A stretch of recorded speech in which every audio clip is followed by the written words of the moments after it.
ভারতের seven sisters রাজনীতিতে কেন এত গুরুত্বপূর্ণ?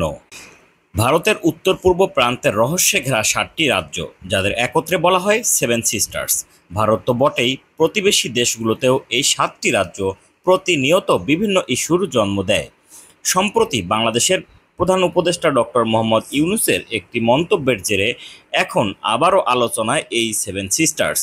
সেভেন সিস্টার্সের ইতিহাস ঘাঁটতে গেলে আমাদের ফিরে যেতেই হবে সেই 1972 সালে।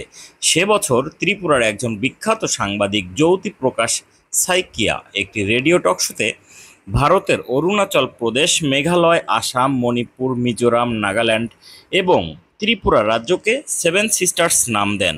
এই 7টি রাজ্যের উপরে তিনি একটি বইও লেখেন, যার নাম ল্যান্ড অফ সেভেন সিস্টার্স।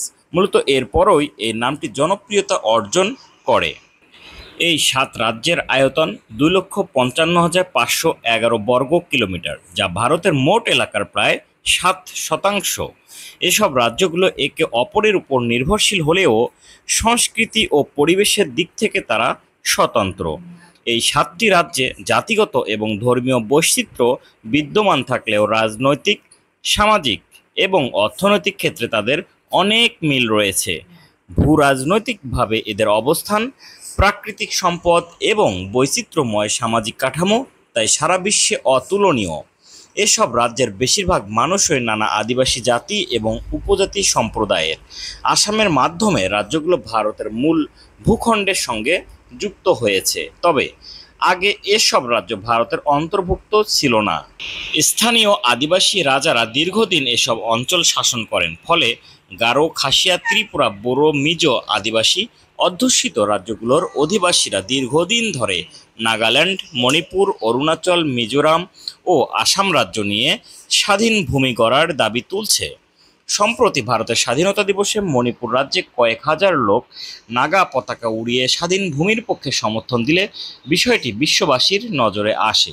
এই 7টি রাজ্য চতুর্দিক দিয়ে অন্যান্য রাষ্ট্রের স্থলভাগ দিয়ে বেষ্টিত, ফলে ভারতের মূল ভূখণ্ডের সাথে এ রাজ্যগুলোর যোগাযোগ রক্ষা করা হয় মাত্র 60 কিলোমিটার দৈর্ঘ্যের একটি সরু পথ দিয়ে, যাকে বলা হয় চিকেন নেক করিডোর। এটি ভারতের পশ্চিমবঙ্গ রাজ্যের উত্তর দিকে অবস্থিত, কিন্তু এ পথ দিয়ে যোগাযোগ সময় সাপেক্ষ ও ব্যয়বহুল। ফলে ভারত বাংলাদেশের মধ্য দিয়ে এ 7টি রাজ্যের সাথে সড়ক, রেল ও নৌপথে ট্রানজিট স্থাপনে বিশেষভাবে আগ্রহী।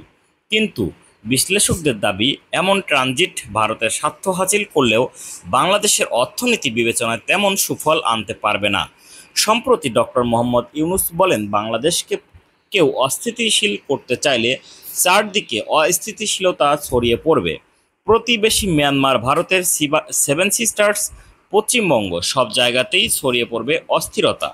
ভারতের এক সংবাদ মাধ্যমে তার এমন আশঙ্কা প্রকাশের পর থেকেই নতুন করে আলোচনায় আসতে শুরু করে এই সেভেন সিস্টার্স। বিশেষজ্ঞদের মতে, বাংলাদেশ কোনো পরাশক্তির রাজনৈতিক স্বার্থ চরিতার্থে যেন উপলক্ষ হিসেবে ব্যবহৃত হয়ে যেন অর্থনৈতিকভাবে ক্ষতিগ্রস্ত না হয়, সে বিষয়ে দেশটির সরকারকে সচেষ্ট থাকতে হবে। কেননা এ বিষয়ে একটি ভুল সিদ্ধান্ত অর্থনৈতিক ও রাজনৈতিক ক্ষেত্রে বাংলাদেশের জন্য চরম বিপর্যয় বয়ে আনতে পারে।